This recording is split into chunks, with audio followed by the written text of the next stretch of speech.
Do you feel uncomfortable when you see clusters of small holes or dotted bits sticking out of seemingly innocuous objects? Then you might be among those living with trypophobia.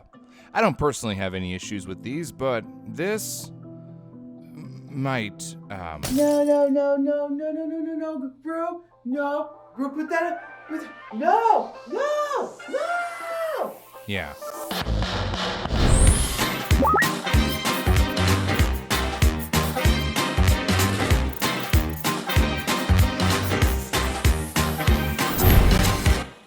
Today's topic will cover specific phobias, their sources, and treatments. Some images in today's video will show clusters of holes and small bumps, so if that makes you uncomfortable, we'll do our best to let you know when we show them. For all mental health issues, speaking with a mental health provider is always best. And with that out of the way, let's get into it.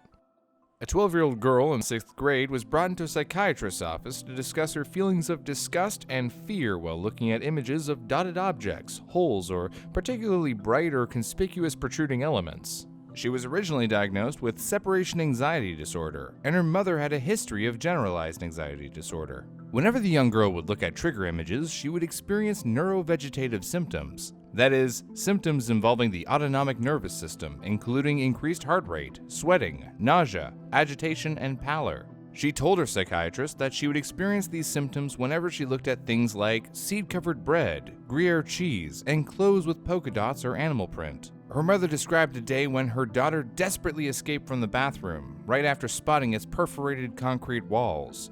Though the girl couldn't tell anyone why she felt that way. When the girl was asked to draw a picture of her fear, she drew a set of small circles set in parallel lines. Her psychiatrist saw her once a month for a year, learning that she was anxious not only about her fear itself, but its implications on her social and academic performance, despite being well-liked and in the upper 90th percentile in her class at school. Moreover, she expressed an intense desire for control, closing windows and doors to prevent the entry of thieves, and devoting many hours to study. She also suffered from insomnia and anxious dreams. The girl was eventually diagnosed with a phobia of repetitive patterns and generalized anxiety disorder. She was treated with antidepressants and cognitive behavioral therapy, something we'll go into more later. After 9 weeks of treatment, the intensity of the girl's phobia had been halved. Before treatment, her mother described situations at the grocery store where the girl grasped to her when seeing a set of bread covered with sesame seeds, and second, when passing by polished stones mounted on a concrete wall. However, after treatment, the patient referred she felt no fear, but disgust for some kinds of food. These phobias of repetitive patterns are otherwise known as trypophobia. According to most sources, individuals with trypophobia are triggered by things like, Hey, so Brew, I'm really happy that you're excited about all this stuff, but I don't really like the look at that. Actually, I hate it. So I'm thinking maybe you could help a pal out and maybe, tell me when you're gonna put those things on screen so I can look away. Oh, sure, you got it, Chill. I'll show them in 3, 2, 1. Things like soap bubbles, sponges, honeycombs, beehives, lotus seed pods, pomegranates, or any clusters of small holes or dots. Oh, I almost forgot the Suriname toad. Mama toads hold their eggs under the skin on their back, and when the little toadies are old enough, they crawl out and live their little toady lives. I kinda like it, actually. Okay, Chill, you can look again. Thank you. Symptoms of trypophobia include feelings of disgust, fear, goosebumps, skin itching or crawling, sweating, nausea, and panic attacks. The aforementioned neurovegetative symptoms the young girl in our case study was experiencing. In addition to the kind of triggers I mentioned earlier, there are a great deal of photo-manipulated images circling the internet designed specifically to elicit distress in those who suffer from trypophobia. One famous image, which arguably started the whole craze, is entitled Breast Rash, and was an image of a breast with lotus seeds superimposed over the nipple and areola. It got passed around through email chains back in the mid-2000s. The idea was that there was something under a woman's skin that was peering out from inside her flesh, which is, most images with holes manipulated onto body parts exist in the realm of body horror. We're not going to show any of these because they're gross, and I don't want to do that to Chill. Oh, good, because I was starting to get worried that I'd have to hide in my hoodie for this entire episode. Hey, I got you. You're my boy. He ain't your boy. He's my boy. how can I get over this then? Cause you know me, I'm chill, and if I'm not chill, like in these instances, I'm not really chill. But if I'm not chill, then who am I, Brew? Well, specific therapies for this disorder in particular have yet to be developed, but there are techniques used to treat specific phobias that can be adapted easily. Exposure therapy can offer some solutions. It's the phobic equivalent of slowly and carefully wading into cold water. It entails, as the name might suggest, exposing a person to triggers of their phobia over time. The idea is that by confronting an irrational fear, a person can lessen the impact of their fear reaction. It proceeds very gradually and usually begins with a person imagining their fear, then moving on to looking at it, and finally attempting to be close to or even touching the trigger. Which brings us back to cognitive behavioral therapy, another treatment we can use to help individuals with trypophobia. CBT is an action-based therapy that seeks to tackle the specific issues of a given mental disorder. The idea is that you can change the relationship between a patient and their negative thoughts. Then their behaviors will follow suit. CBT includes the development of coping strategies, homework assigned by a therapist, and goal setting over the course of a number of sessions. A patient will offer an irrational thought, and their therapist will work with them toward replacing that with a more positive reaction. There are also a number of relaxation techniques that can help alleviate feelings of fear in the moment. One can imagine a space that makes them feel comfortable when they are confronted with their phobia, or practice fives, that is, breathing for 5 seconds, holding your breath for 5 seconds, and exhaling for 5 seconds until feelings of anxiety lessen or pass. It is also helpful to verbalize affirmations like, "I will be okay," or "This is only temporary." In any case, treatments aren't universal, and what works for one might not necessarily work for another. Alright, strawberries? Check. Pomegranates? Check. Honeycombs? Check! Check! Hey buddy, what are you getting up to? I'm gonna beat my phobia by practicing some CBT.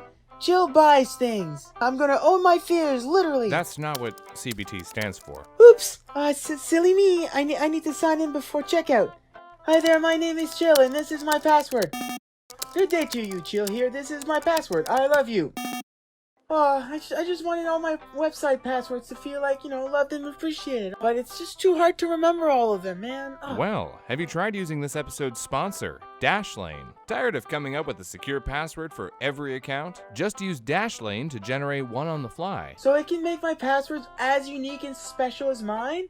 But I can barely remember the ones I would make myself. That's the best part. Forget all about that forgot password button, because Dashlane will securely save and automatically fill in all of your passwords, personal details, and payment information across every one of your accounts. But what if I want to share my passwords? Like when Grill wants to have a night of Netflix and no chill? Well, with Dashlane, you can share passwords without ever having to fully reveal them to others. Speaking of others, there are over 11 million users across 180 countries who use Dashlane services. But I can barely afford the 900 pounds of fear fruit I'm ordering, so how am I supposed to afford these amazing features? Dashlane isn't just amazing, it's affordable. In fact, you're getting password management, dark web monitoring, a VPN, breach alerts, and more for the price of what just one of those features would normally cost on their own. Well, a deal like that certainly can't get better. It absolutely can.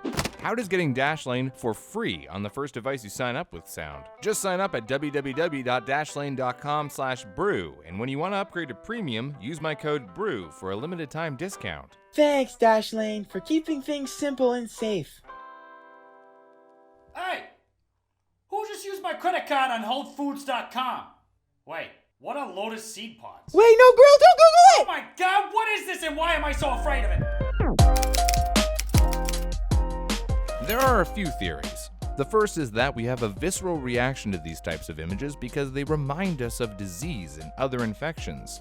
Conditions like leprosy, aka Hansen's disease, which causes nerve damage and sores on the skin, or necrotizing fasciitis, otherwise known as flesh-eating bacteria, which causes red and purple discolorations. These diseases do not produce holes in the skin, but trypophobia could be an instinctual reaction to any signs of infectious diseases in others. Another theory is that these patterns share a similar appearance to skin and coat patterns on some venomous animals, like coral snakes or the venomous octopus Apoloclena lunulata.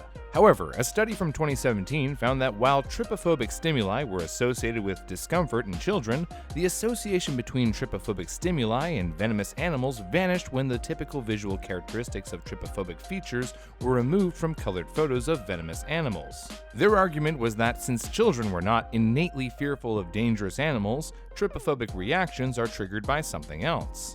We have also discovered that individuals who experience trypophobia are also more likely to also have symptoms of anxiety and depression. You'll remember that the young girl in our case also suffered from separation anxiety disorder, and her mother had a history of generalized anxiety. A history of mental illness might make one more prone to experiencing trypophobia.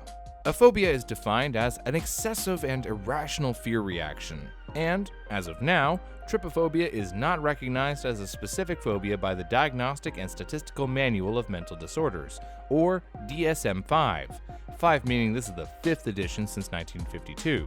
Trypophobia is known primarily for abject disgust rather than intense fear reactions, so it is not technically a phobia. Our case study did express trypophobia with fear, however, she was diagnosed with specific phobia. Psychiatrists and clinical psychologists use the DSM to diagnose patients. However, it doesn't matter much that trypophobia isn't formally recognized as a discrete phobia, because professionals can treat you regardless using other phobias as a template. So, what you're saying is trypophobia isn't even technically a phobia? Correct, but it doesn't matter that much. If you feel uncomfortable looking at clusters of holes, you are likely in the number of us living with it. Your feelings are valid, even if they haven't been written down in some book yet. There are also many treatments that have shown some success, despite the lack of scientific data on the matter. You should probably only be concerned about this if it begins to encroach on your day-to-day life. As mentioned before, there are a few different evolutionary theories as to why some of us have visceral reactions to these images. That they could remind us of venomous animals, necrotic disease, or could be connected to a history of mental illness. Unfortunately, none of these theories have been 100% confirmed by the scientific community at large. But again, it doesn't matter much to us. If you feel it, you feel it, and no one can take that away from you. Just don't get tripped up by trypophobia.